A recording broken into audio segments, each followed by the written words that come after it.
Nyawagoa Stan for the wonderful introduction.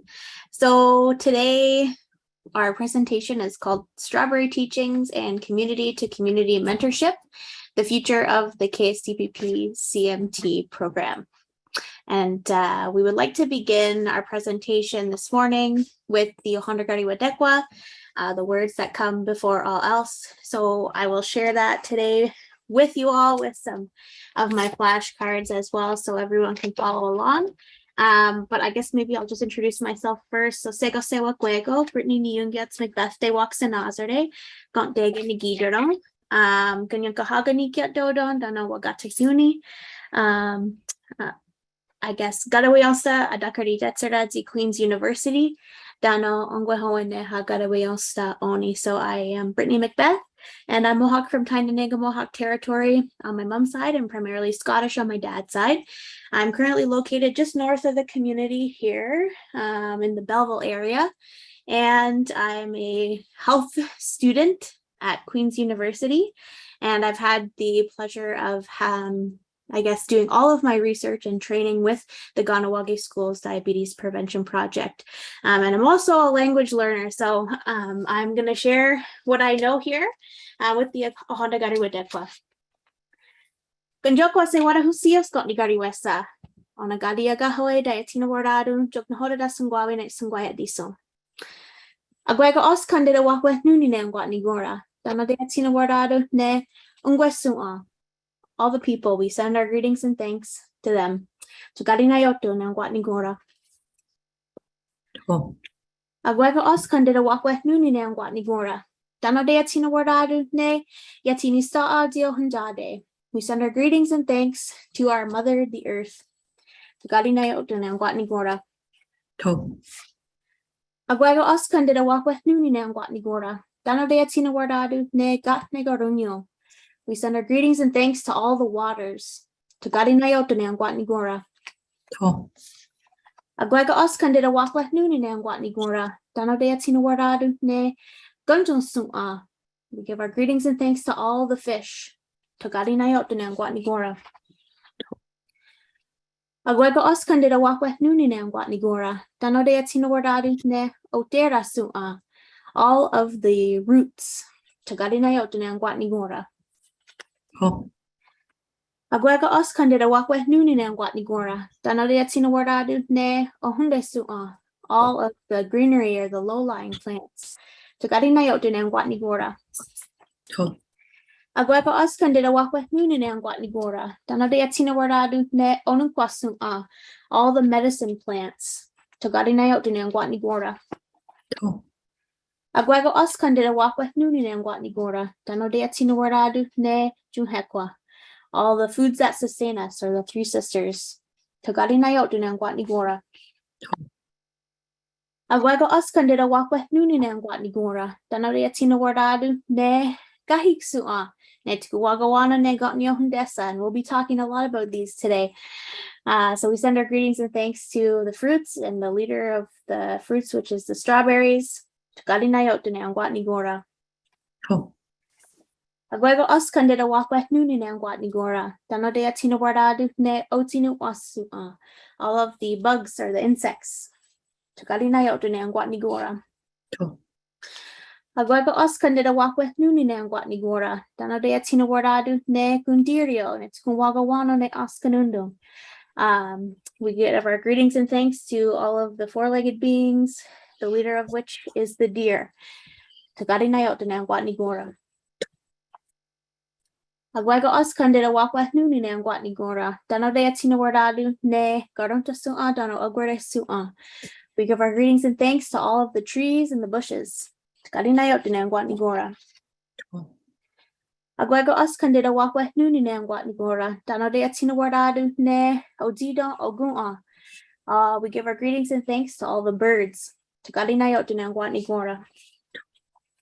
Agwega Os Candida Wakwe Nuni Nangwatni Gora. Dana Diatina Wardadu, Ne Gayeri Niga Warage. We send our greetings and thanks to the four winds. To Gadinayoto Nangwatni Gora.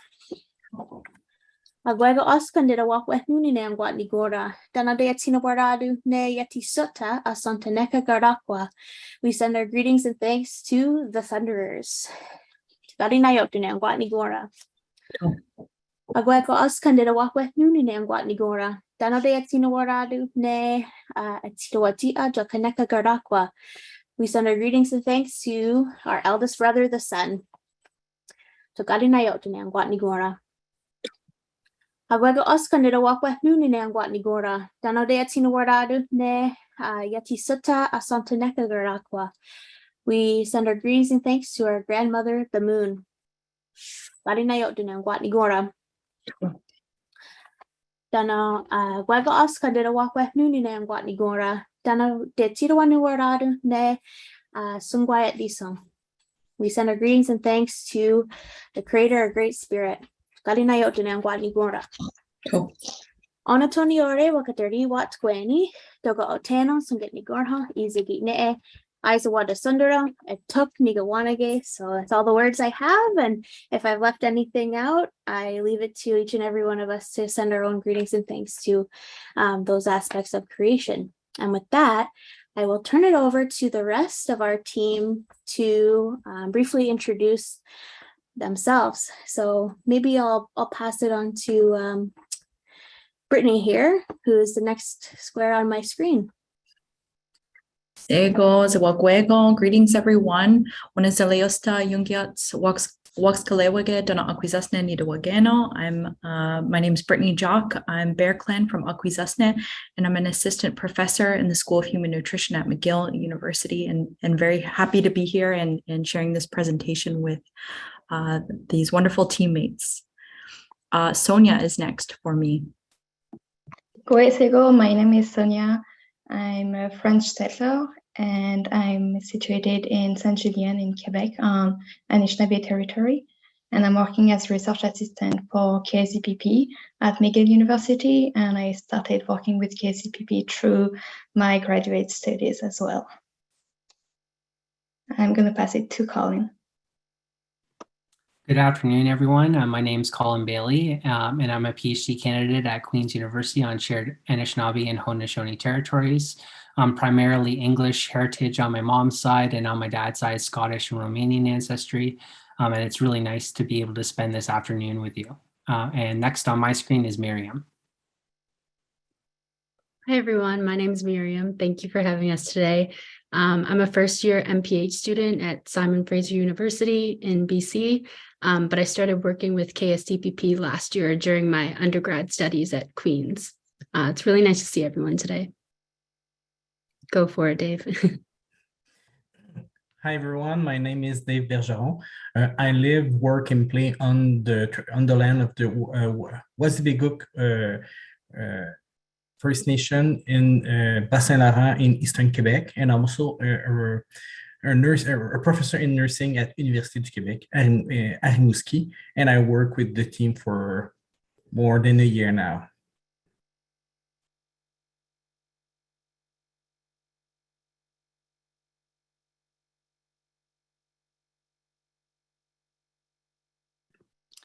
Okay, so just before we get started with talking about community mentorship and also talking about the strawberry teachings and the stories associated with that, I just wanted to take a brief moment to situate and contextualize the KSTPP project.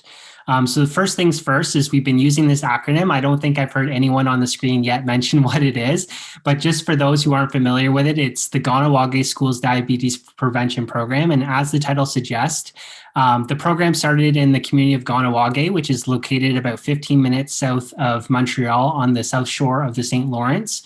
And about 8,000 people live in Kahnawake. And it started because in the 1980s, two physicians by the names of Dr. Anne Macaulay and Louis Montour started to notice that there was really high rates and incidence of type 2 diabetes in the community. And one other thing that they noticed was that there was a lot of risk factors amongst youth in the community, one of the big ones being obesity.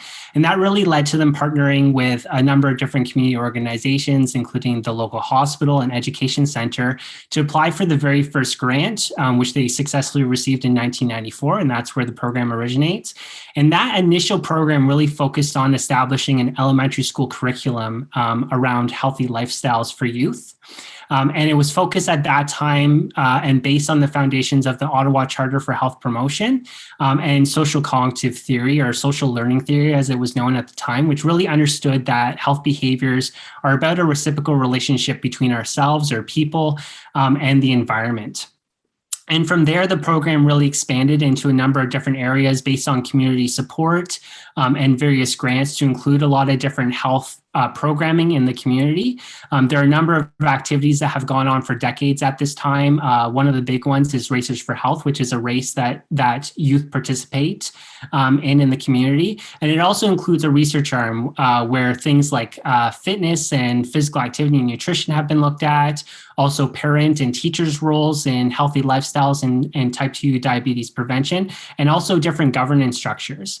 And that was that focus on governance structures that really led to KSDPP really creating its own charter and governance structure, which is a core component of the community mobilization training, which I'll talk about in just one moment. But as the program grew, it really shifted beyond just looking at reduction of type 2 diabetes to really trying to understand wellness as a concept, as being about a healthy body, spirit, and mind. And that's the direction that things took.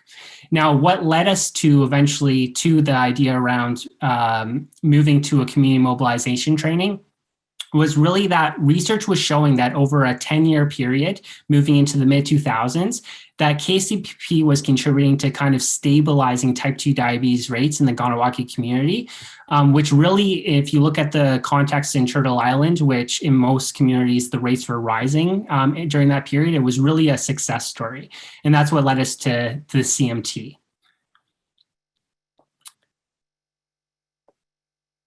Can you switch? Perfect. Thank you.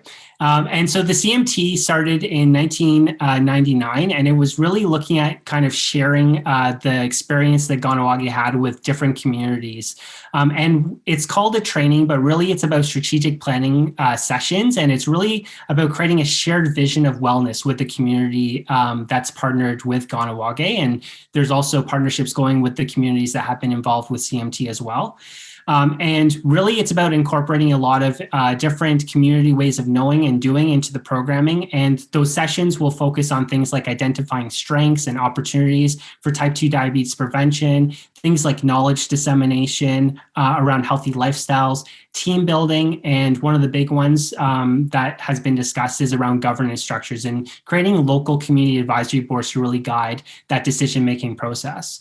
And so just looking at one of our more recent projects with the CMT, you can see communities moving from east to west that participated in that. So Manawan and Joliet, Tyendinaga, IDHC, or the Niagara region, was a participant, and then moving into Manitoba, Black River, First Nation, Broken Head were part of that initial project.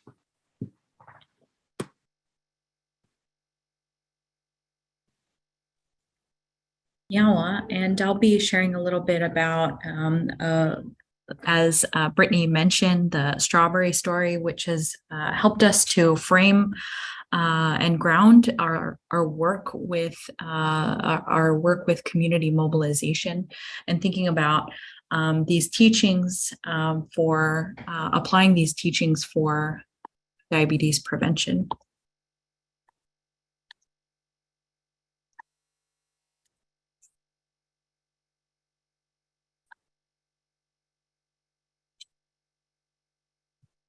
So for the strawberry story, it is really looking at how we started from KSDPP as the original starting plant. So KSDPP, how we think of it is KSDPP is our original strawberry plant that grew from a seed. And through a lot of care and nurturing and hard work, we're able to, this team was able to support diabetes prevention activities in Kahnawake through the KSDPP activities. But because of the success that we've been able to achieve with KSDPP, this KSDPP plant is really spreading this story and this knowledge about ways to effectively prevent diabetes and to mobilize communities in this effort. So this work and the message that's spreading, we see it as the stolons or the runners that are coming off of the strawberry plant and going into these, finding roots into these other communities. So that is how the community mobilization training is working, is that each of these new plants that are emerging are really grounding itself in the community's resilience and helping the growth of new strawberries or diabetes prevention projects. The C2C piece, this community to community mobilization element that we're adding in, is representing these cross-pollination between communities and sharing this knowledge between communities so that community diabetes prevention initiatives are even more successful because these communities are learning from each other and their successes. So we, as our team was working on our work and conceptualizing how this works, we thought it very much applied to the teachings that the strawberry plant gives to us. And we thought it was a really useful way to frame our work and conceptualize that. And one of our team members, Mike Alexander, who is an Anishinaabe artist, triathlete, and a research team member, developed this beautiful artwork. And so this presents a framework that helps us to conceptualize the way that we embark on this work. Next slide, please.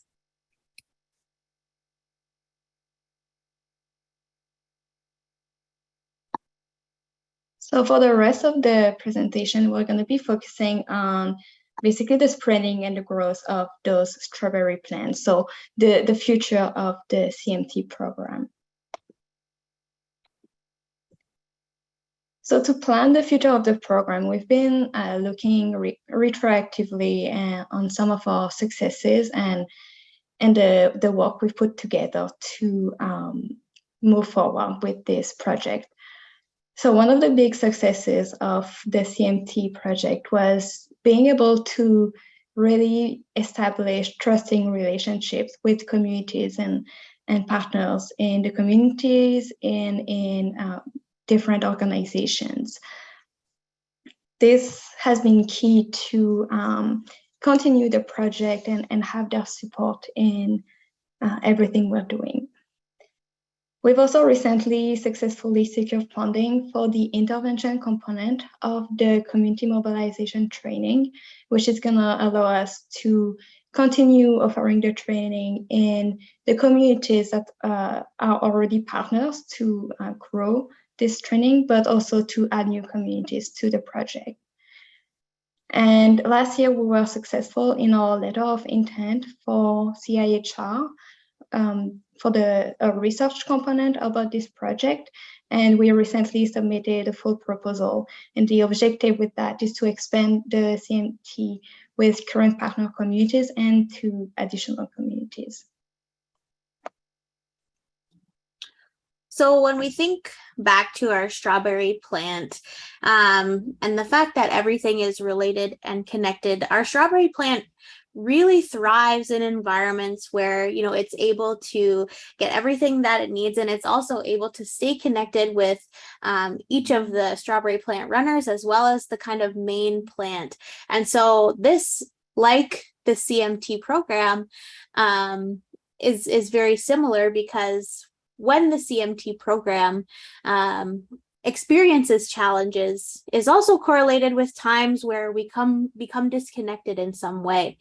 So things like when there is staff turnover or the COVID-19 pandemic, where it really affected our abilities to come together and connect, or even in the event that, you know, somebody is no longer involved in the project, that's when we kind of really see that growth and mobilization start to struggle, just like a strawberry plant would when it experiences some challenging times in its growth like that. So yeah, next slide.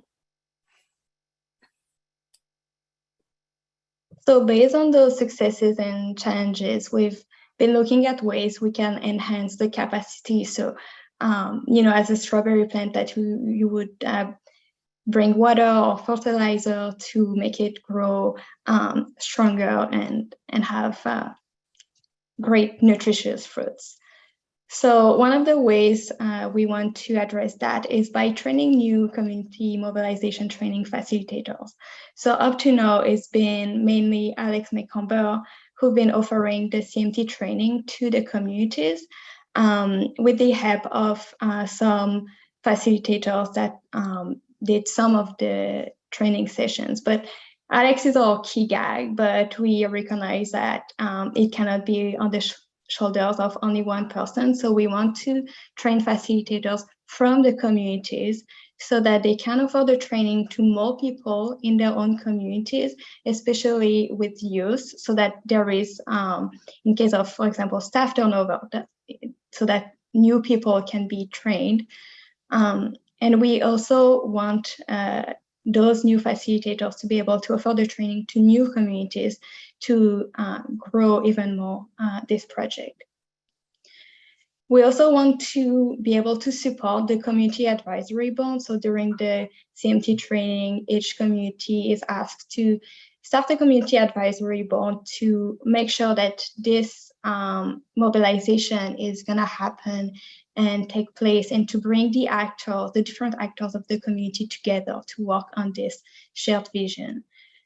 And we recognize that it's been difficult for most communities to get those advisory boards moving. Some of them had started to meet, and then with COVID-19, priorities had changed and they had to refocus on the pandemic prevention, for example. So we want to put together ways to support that, and that can be through Alex, for example, supporting them, but we want to make this really rooted in the community, and to have a community advisory board coordinator in each community. So one way that our project has adapted to, you know, the conditions that we're currently in, and how we're trying to continue to support the you know, main stakeholders within each community that are leading the mobilization efforts back home. The COVID-19 research project kind of evolved and grew out of these difficult times and challenges, as and this is kind of like a really great way to demonstrate the resilience of the CMT program for the future. And so how this project came about was specifically with a conversation that I had with a community member and project stakeholder in Tyendinaga, who you know, was sharing about all of the work that was being done by frontline workers to prevent COVID-19 within the community, and how everyone's role kind of was changed a little bit to help address and mobilize towards COVID-19. So even though the focus wasn't necessarily on type 2 diabetes prevention per se, the community was still coming together in an unprecedented way to promote health within the community. And they really wanted to be able to somehow celebrate you know, the progress that had been made, celebrate the work of all of the frontline workers that, you know, had been going on for so long, and how tirelessly everyone was working, and to also just take a look at, you know, the magnitude of the mobilization that took place.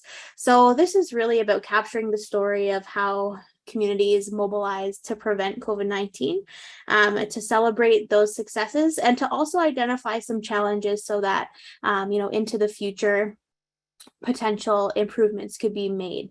So that's the COVID-19 research project that has evolved out of, the challenging times.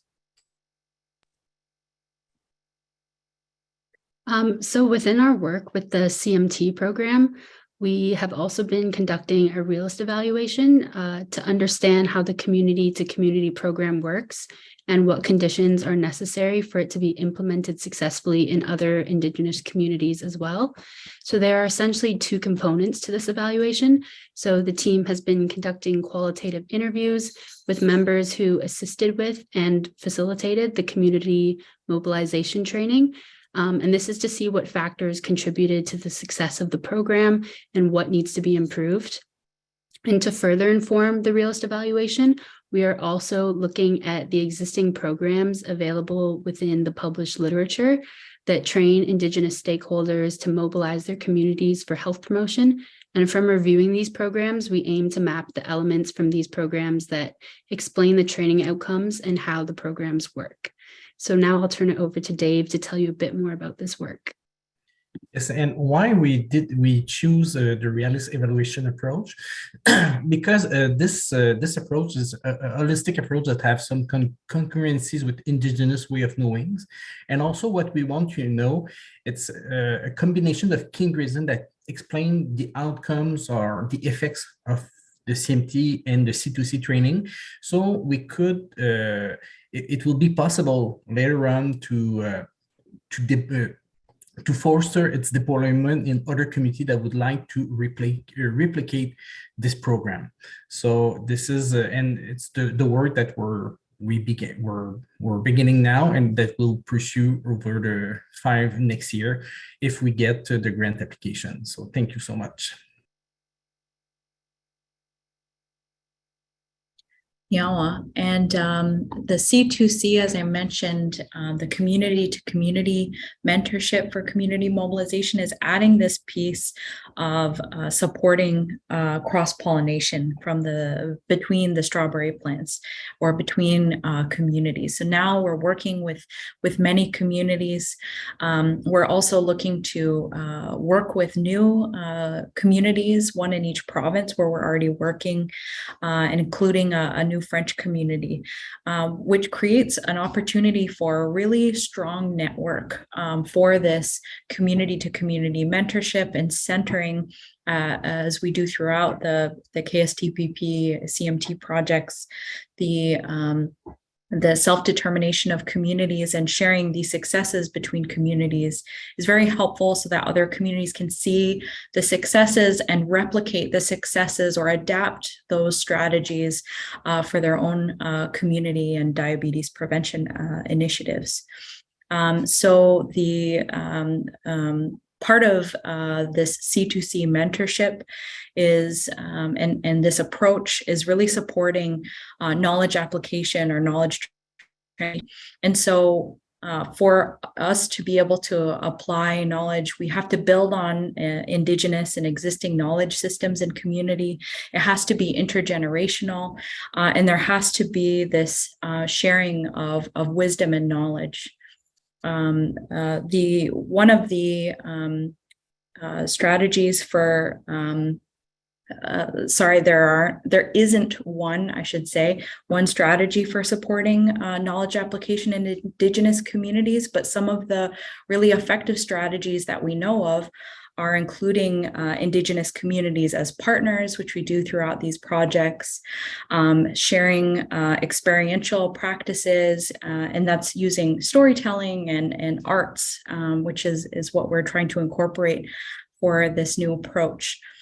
So these activities that are highlighted on the screen, community exchanges, participatory video storytelling, social media and gatherings within the communities that are participating and across the communities, are selected based on our work with communities and the community feedback that was shared in a talking circle in the last in-person annual gathering that was held in June 2019, and community partners telling us that this was a really important piece that they would like to do more of to support their diabetes mobilization.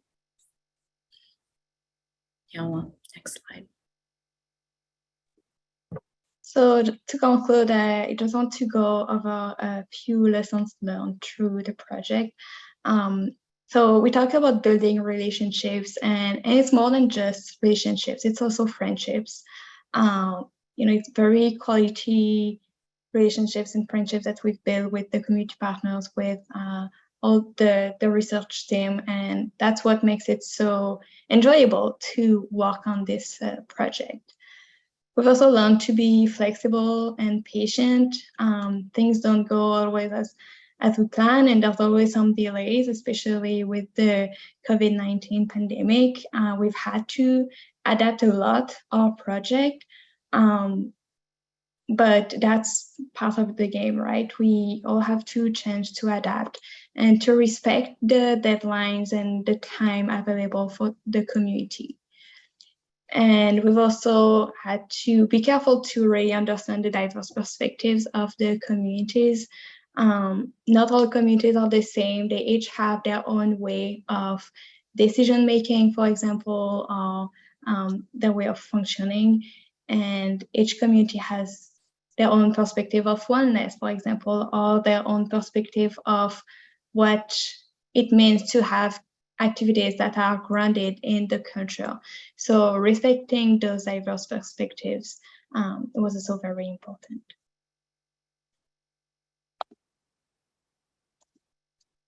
So this concludes our presentation. Oh, I see that Mike Alexander was able to join. Sorry, Mike. So Mike is the artist who designed the image you've seen on all of our presentation, and maybe I can share that again and give Mike a few minutes to talk about his painting.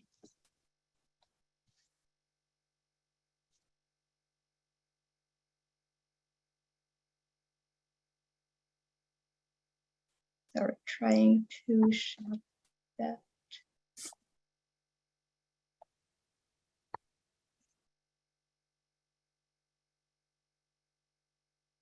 Go ahead, Mike.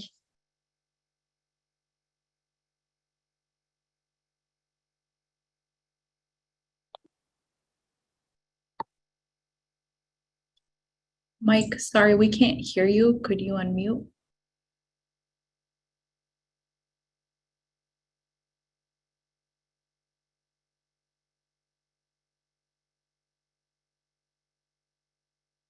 You're muted. We can't hear you.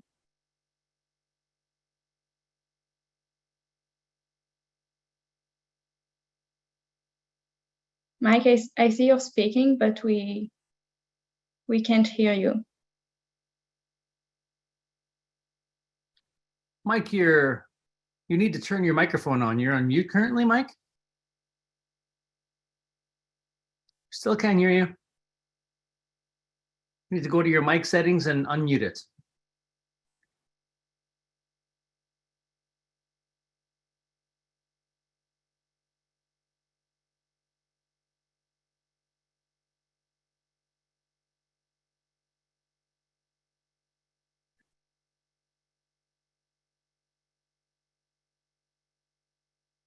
While we're waiting for Mike, I'd also like to give Denise the chance to introduce herself.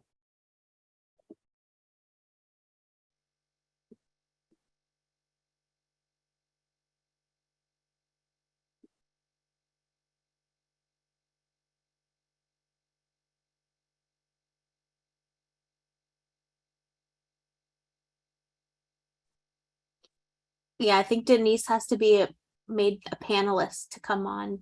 Okay.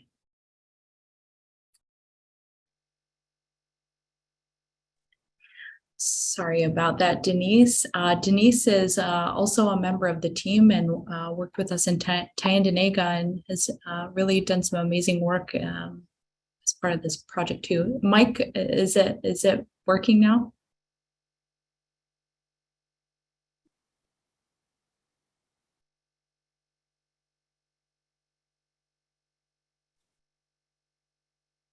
Is anyone able to unmute a participant? Whoever's the host, is there any way you can remotely? You can't, Jessica? I'm so sorry.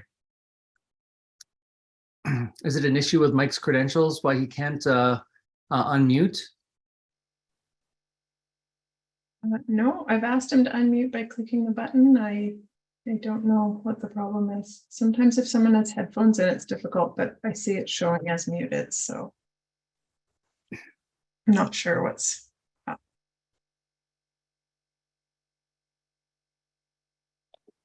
Well, I guess in the meantime, if anyone has questions, we can answer those.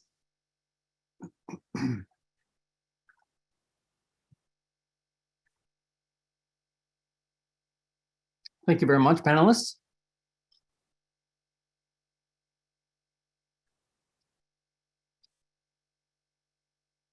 Does anybody have any questions for the panelists?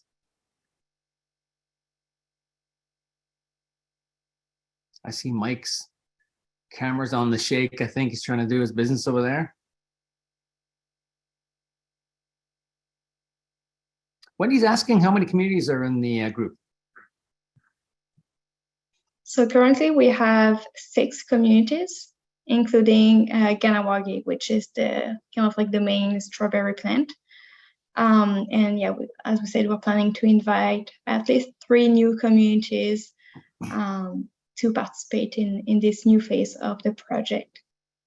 Okay, so what's the process of inviting new communities, and can other communities link in? So we've been looking at communities that already have kind of established relationship with the current partner communities. So for example, in Quebec, currently we only have 1 French-speaking community. It's Manawan and Atikamekw community.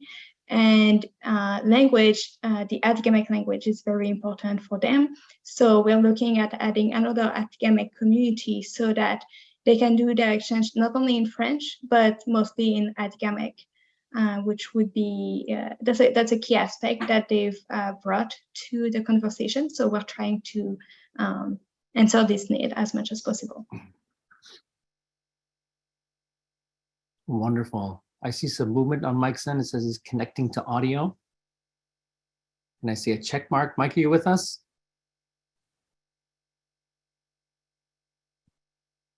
I still see he's muted. I'm sorry, Mike. It's saying that you're unmuted on our end. How about now? Yes, we hear you. Over to you, Mike. We're celebrating. Oh my gosh, my apologies. So yeah, the art, right? Yes. I feel like when this was created, you know, part of my journey as a type 2 diabetic and reconnecting with my culture is to sort of inform myself of what diabetes is. You know, no one explained to me what it meant to be diabetic. It's work that I've had to sort of do on my own, as well as the work of sort of reconnecting with my own culture. I'm originally from Swan Lake First Nation, Treaty Number 1 territory. And I think that health is kind of a holistic sort of thing where, you know, my mental health engages with my physical health, engages with my spiritual health and my physical health. And there's a link between all of those things that is inherent within our sort of understanding of the world. So, you know, the idea of, you know, I'm a storyteller. I tell the stories of the Anishinaabe people.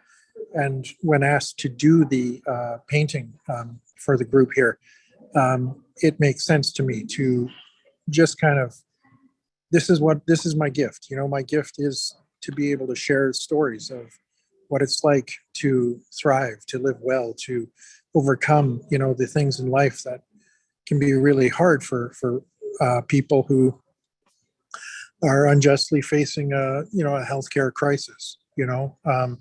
So I'm happy to be able to kind of participate in the best way that I know how, which is through lived experience and through the ability and gift to tell stories through art. So that is, the bestest way as I can tell to share what, the strawberry art means to me. My apologies for being late.